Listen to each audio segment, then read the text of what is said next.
ಕರ್ನಾಟಕ ರಕ್ಷಣಾ ವೇದಿಕೆ ಸಂಘಟನೆ ರಾಜ್ಯಾಧ್ಯಕ್ಷರಾದ ಮಾನ್ಯ ಟಿ ನಾರಾಯಣಗೌಡರ ಮಾರ್ಗದರ್ಶನದಲ್ಲಿ ಉಡುಪಿ ಜಿಲ್ಲಾ ಹಾಗೂ ತಾಲೂಕು ಕರ್ನಾಟಕ ರಕ್ಷಣಾ ವೇದಿಕೆ ಘಟಕದ ಅಧ್ಯಕ್ಷರು ಹಾಗೂ ಪದಾಧಿಕಾರಿಗಳಿಂದ ಕಳೆದ 10 ದಿನಗಳಿಂದ ಸುರತ್ಕಲ್ ಟೋಲ್ ಇದರ ಅಕ್ರಮದ ಬಗ್ಗೆ ಏಕೈಕ ವ್ಯಕ್ತಿಯಾಗಿ ಪ್ರತಿಭಟನೆ ಮಾಡುತ್ತಿರುವ ಆಪದ್ಬಾಂಧವ ಆಸೀಫ್ ಅವರ ಹೋರಾಟಕ್ಕೆ ನೈತಿಕ ಬೆಂಬಲ ಹಾಗೂ ಅವರ ಉದ್ದೇಶಕ್ಕೆ ಬೆಂಬಲವಾಗಿ ಕರವೇ ಘಟಕ ಉಡುಪಿ ಜಿಲ್ಲೆಯಿಂದ ಭೇಟಿ ನೀಡಿತು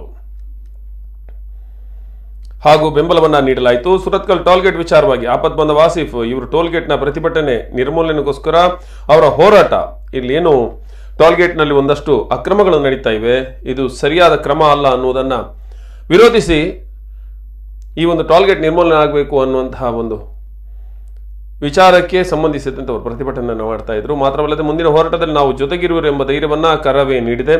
ಈ ಸಂದರ್ಭದಲ್ಲಿ ಕರ್ನಾಟಕ ರಕ್ಷಣಾ ವೇದಿಕೆ ಜಿಲ್ಲಾ ಘಟಕ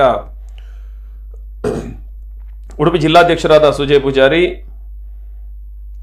ಮಹಿಳಾ ಜಿಲ್ಲಾಧ್ಯಕ್ಷರಾಗಿದ್ದಂಥ ಪ್ರೇಮಲತಾ, ಜಿಲ್ಲಾ ಉಪಾಧ್ಯಕ್ಷರಾದ ಉಮೇಶ್ ಶೆಟ್ಟಿ, ಬ್ರಹ್ಮಾವರ ತಾಲೂಕು ಅಧ್ಯಕ್ಷ ಫ್ರಾಂಕಿ ಡಿಸೋಜಾ ಕೊಳಲಗಿರಿ, ಜಿಲ್ಲಾ ಕಾರ್ಮಿಕ ಘಟಕದ ಅಧ್ಯಕ್ಷರಾದ ದೇವರಾಜ್ ಎಂಬಿ, ಕಾರ್ಮಿಕ ಘಟಕದ ಸಿದ್ದಣ್ಣ ಎಸ್ ಪೂಜಾರಿ, ಮಹಿಳಾ ಘಟಕದ ಜಿಲ್ಲಾ ಪ್ರಧಾನ ಕಾರ್ಯದರ್ಶಿ ಮುಕ್ತಪ್ರಿಯಾ ಮುಂತಾದವರು ಉಪಸ್ಥಿತರಿದ್ದರು। ನಾವಾಗಿ ರಚಿಸಿದ್ರೆ ಮಾತ್ರ ಸಾಧ್ಯ ಇದೆ।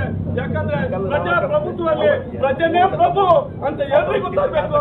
ಯಾರು ಕೂಡ ಪ್ರಭು ಅಲ್ಲ, ಇಲ್ಲಿ ರಾಜಕೀಯದಲ್ಲಿ ಕೂತವರು ಯಾರು ಕೂಡ ಪ್ರಭು ಅಂತ ನೀವು ಯೋಚನೆ ಮಾಡಬೇಡಿ।